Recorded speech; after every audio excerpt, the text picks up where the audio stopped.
it was interesting because the other band we're going to play today, they sort of, I think they followed me, I followed them back, and then they thanked me for following them. You know, the usual, it's kind of, it's courtesy, isn't it? It's and like, they get charged for stalking. You know, and getting a bit of, I suppose, chat. But then they sort of... Sorry, no, you totally missed what you just said. I didn't hear what you said. Because you said, no, they were following me, so I followed them back. And I said, then they got charged for stalking. So. Oh, God. But continue, sorry. It's been a long week, sorry. No, it was, go ahead. But yeah, no, but the fact that they kind of approached me, I mean, sometimes things like that happen a lot, don't they? And then you kind of dismiss it because you're busy or you're doing this, doing that, whatever. But actually, they caught me at a perfect time. They offered to send sort of MP3s to an email address. I sent it, and then I listened to their stuff, and I thought, oh, I really like this. You know, and that doesn't happen very often, but it just shows that actually engaging, I know it's not word of mouth because it's still social media, but you know what I mean. It right. is actually saying thank you and talking, isn't it, rather than just going, listen to this. Well, well, yes, but it also is kind of a form of, may not be word of mouth directly, but, you know, it's kind of passing along the word, right? Because yeah. So I mean, what was unbelievable, well, for me, obviously, when I looked into these guys, I mean, they've got 4 albums, you know, and they've, you know, they're basically, I mean, it's a 4-piece from Stoke-on-Trent, but, you know, they've been around, and 4 full-length albums. Yeah, wow. I saw that. I was checking their website earlier. That's pretty... Because, I mean, that made me think about something else, actually. I mean, I know a few bands that have just got 1 album, and for the last 2-3 years, they've been promoting that 1 album, you know, gigging, that kind of thing. And it just got me thinking, when do you get to a stage where you say, well, actually, I want more from you as a band, as a fan, or actually, is their approach acceptable? Do you have to have loads and loads of albums, or is 1 album okay? I mean, what do you think? Is that enough over years? It all depends, because a lot of bands they take a time to write an album. You know, they don't have one every year or one every 2 years. I mean, there's numerous bands, like I could list that that have like 4 or 5 years in between albums, but still do extremely well and still sell out shows. So it's, yeah. So what you're saying is it can work. So that, I mean, that kind of gets back to something else. Actually, we had Jamie from No One's Son on, right, and he was talking about how they're approaching music now, where they're sort of saying, you know, we're going to bring it out as a video on YouTube, and we're going to go slowly. So that's almost the same as what you're saying there, isn't it? You know, they're going to just take their time and release them as singles, potentially bring in an album later, but those songs might not be on it, which I thought, it's a different approach, isn't it? It's, well, yeah, but you never know. They can end up as B-sides later, though, too. So it's all how the band wants to kind of market themselves, and whatever works for them. Because just because that's working for them doesn't necessarily mean it's going to work for another band. No, so that's true. I mean, the other thing, actually, Craig sent us a tweet on the back of one of our tweets promoting the show, and he just said the most difficult thing is creating a buzz and getting it right about something. And I thought, yeah, you know, like, we've promoted the show, right, but how do you get people excited about it? I mean, they might, you know, are we enough, you and I? Or do you have to say, well, look, we're going to have this music on, or this is what we're going to be talking about? And that's interesting as well, isn't it? Well, yeah, I mean, a lot of times, too, it's for people that don't know the show, I mean, that's what the aim is, right, is you want to keep on growing the listeners. So for people that have already heard the show a few times, they know what it's about. So chances are they're more than likely going to listen at some point. Whereas other people that are just seeing the tweets know, like, oh, they can kind of decide whether they want to or not. Well, I know, that cool, they're going to be talking about this, and they're going to be playing these bands, so I'm going to check this out. And then so on and so forth. It's just expansion. So because you gotta tweet from both sides, though. Tweet to the people who already listen and tweet to people who don't, and kind of combine that in. Yeah, I mean, we see. I've with my blog. I mean, I'm sort of still learning really because I only started really doing it last July. So I haven't even been doing it a year yet, and I've sort of learned with that. I made a sort of pact that anything which you do put a lot of work into blog posts, as you know yourself, and I sort of made a pact with myself that when I sort of promote it, it's about the artist. You know what I mean? So what I've tried to do with mine is I do put a lot of research into who sort of listens to the band or who engages with them, so I direct it to them. So I'm not boring everybody, oh look, I've got another blog post out, to the usuals that I know. I'm trying to kind of target really to help maybe promote their music, and I mean it is a lot of work, and I don't gain anything, it's not my main sort of job, but at the end of the day I get quite a buzz, talking about buzz out of helping, to promote, especially if it's, I mean, obviously you interview people or whatever that you like, don't you? Or, well, that's right. So, I mean, that seems to work quite well. I mean, what do you think about that with blogging and stuff? With blogging, I honestly don't do a whole lot myself. Like, I like to do more, but it just a matter of time, and 9 times out of 10, I'm really busy doing something else or getting ready for the weekend show, so I do a lot more. But at the same time too is sometimes I do have a Tumblr account, and like I do have a few blogs up there. There's like maybe like 5. All the rest are posts for links to the show. But they don't necessarily have to be short and sweet, but they should be just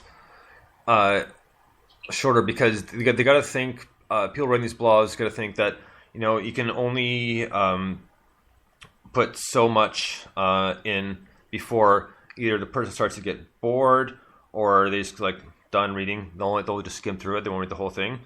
And the thing is, they gotta understand too that nowadays, like, it's maybe not us, our generation necessarily, but generations behind us. No, their attention span isn't that long anymore.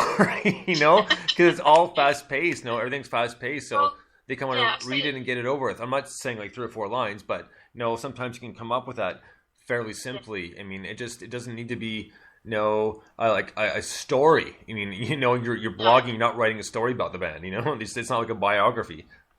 And a lot of times that's what ends up. Although you talk about stories, I did actually, to be fair, write a story reviewing a single. And the reason I did it was because I felt that I'm just going to be saying the same as everybody else, and I wanted to come from a different angle.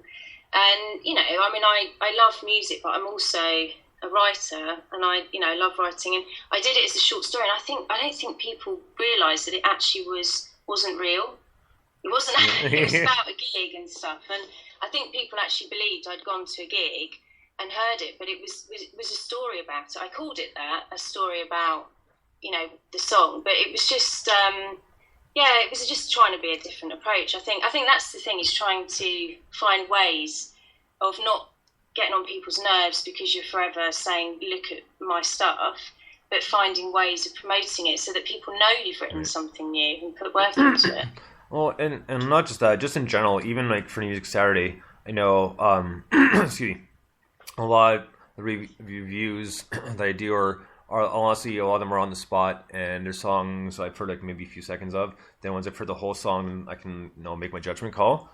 But it's a lot of fun that way, and sometimes I can't find the words, and like I'm not always kind of fresh and whatever with what I say, just because it depends on the kind of tune it is, or what kind of song it is. But I'm still giving like an honest opinion, and there's sometimes that not a huge fan. Like, I mean, I'll still play because I like the song, I like enough to play it, but I'll say something like, the tune was really good. The vocals could have been dropped a little bit lower because they're overpowering the music behind, that sort of thing. But I'm not going to be outright cruel at all, because I have no reason to be. But it's just one of those things. But I still kind of keep it short and sweet, and I don't go on for 5 minutes, talking about the one song, unless it's like. I know what you mean. So shall we play the next song, and then we can talk about that?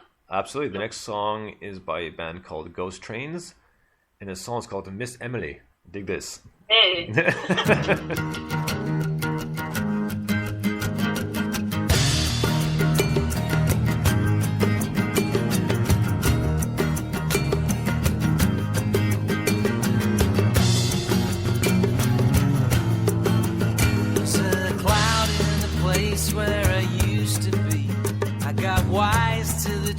glimpse of an enemy, and I'm dodging your eyes, wanted dead or alive. We head down Time Moon and Ghost Town. Whiskey starts burning my feet, and I hide in the bar as you hit the street. There's a fella in black, sees the width of my back with a grin. He's got the right box in. Guns on fire, let the fun begin. Well, I'm all done trying to be good. It's too bad that you're ugly as sin.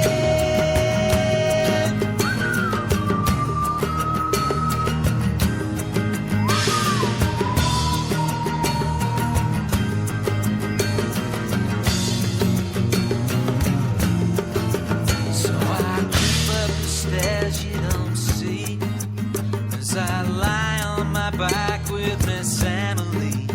She kisses my cheek as I go down to meet you. She cries, if you die then I die.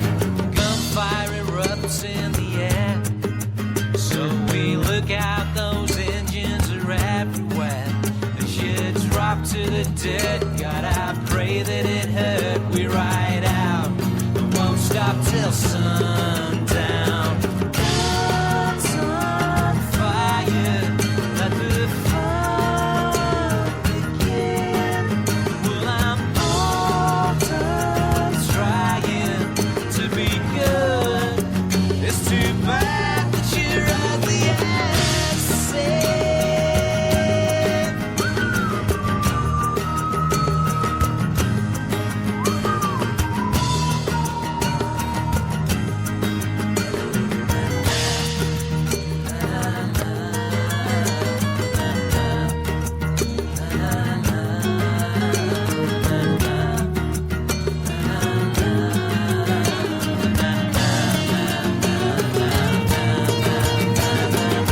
Guns on fire, let the fun begin. Well, I'm all done trying to be good. It's too bad that you're ugly as guns on fire.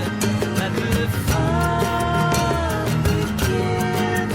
Well, I'm all done trying to be good. It's too bad that you're ugly as sin.